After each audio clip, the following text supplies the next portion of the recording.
সূচনা এবং প্রকল্পের শুরু ইন্টারন্যাশনাল স্পেস স্টেশন বা আইএসএস হল মানবজাতির ইতিহাসের সবচেয়ে জটিল এবং ব্যয়বহুল প্রকৌশল প্রকল্প।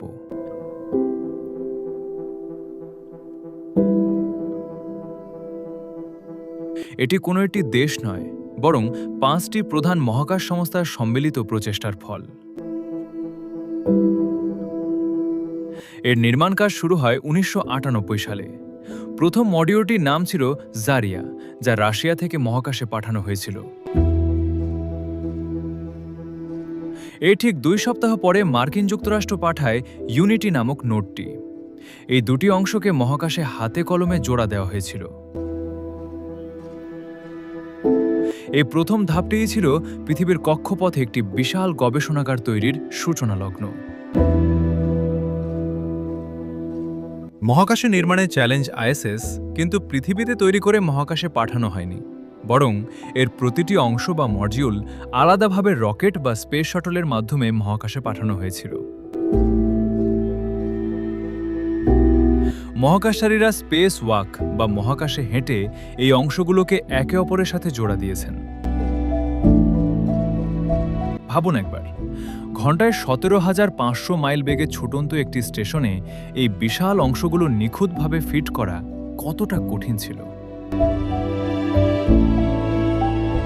প্রতিটি স্ক্রু লাগানো এবং প্রতিটি তার সংযোগ করার জন্য মহাকাশচারীদের বছরের পর বছর প্রশিক্ষণ নিতে হয়েছে।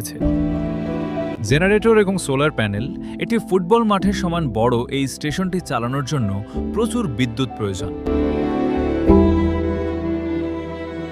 আর এই বিদ্যুতের উৎস হল এর বিশাল সোলার অ্যারেল বা সোলার প্যানেলগুলো। এই প্যানেলগুলো সূর্যের আলো থেকে বিদ্যুৎ তৈরি করে এবং স্টেশনের ব্যাটারিতে জমা রাখে। যখন স্টেশনটি পৃথিবীর ছায়ায় থাকে, তখন এই ব্যাটারিগুলোই পুরো স্টেশনকে সচল রাখে। সোলার প্যানেলগুলো এতটাই বড় যে এগুলো পৃথিবী থেকেও খালি চোখে দেখা যায় যখন স্টেশনটি আমাদের মাথার উপর দিয়ে যায়।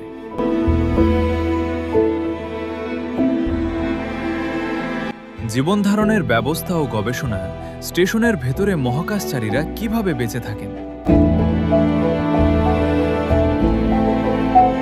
সেখানে অক্সিজেন এবং পানি তৈরির বিশেষ ব্যবস্থা রয়েছে।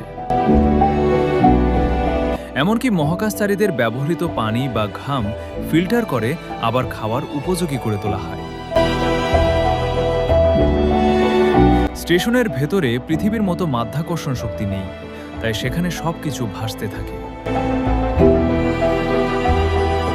এই জিরো গ্র্যাভিটি পরিবেশে বিজ্ঞানীরা এমন সব গবেষণা করেন যা পৃথিবীতে করা সম্ভব নয়। যেমন ওষুধ তৈরি, নতুন ধরনের ধাতু উদ্ভাবন এবং দীর্ঘ সময় মহাকাশে থাকলে মানুষের শরীরের ওপর তার প্রভাব পর্যবেক্ষণ করা। স্টেশনের সমাপ্তি ও সম্প্রসারণ 2001 সাল থেকে আজ পর্যন্ত এই স্টেশনে মানুষ টানা বসবাস করছে।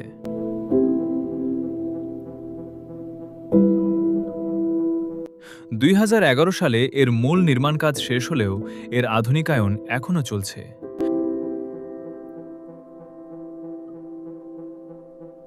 কানাডা, জাপান এবং ইউরোপীয় মহাকাশ সংস্থাও তাদের নিজস্ব গবেষণাগার এবং রোবোটিক হাত এতে যুক্ত করেছে।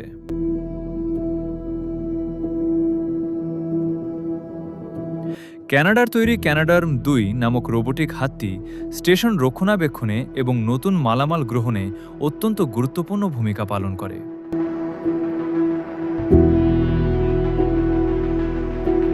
এটি মহাকাশের এক অপূর্ব ইঞ্জিনিয়ারিং বিস্ময়।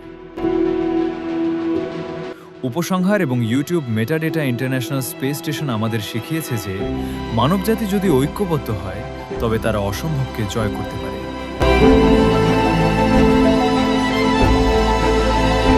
2030 সাল পর্যন্ত এটি সচল থাকার কথা রয়েছে। এরপর হয়তো আমরা আরও উন্নত স্টেশনের কথা ভাবব।